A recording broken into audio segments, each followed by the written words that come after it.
Hello everyone, if you're trying to play Arc Raiders and you keep getting this error, fatal error, cheat software was detected, then you have come to the right place because in this video I'm going to show you how easy it is to fix this annoying error on your Arc Raiders easily. So first off, what you're going to do is you're going to open up your start menu, you're going to search for PowerShell, you're going to make sure you run it as administrator, so right click on it, go into run as administrator, click yes on here, and here you're going to paste this command. I'm going to put this command into the description of the video.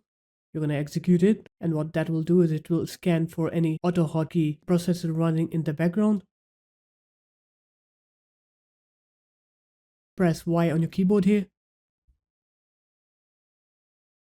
and here as you can see it shows no auto hotkey processors for me, but it will show you auto hotkey processors here. And then what you're going to do is you're going to press 0 to end all the auto hotkey processors on your computer. And then once you do that, it will end all auto hotkey processes, and then you should be able to play Arc Raiders on your computer without that error. So there it is guys, that's how easy it was. If you guys found this video helpful, make sure to leave a like, comment and subscribe to the channel, and I'll see you in my next video. Peace.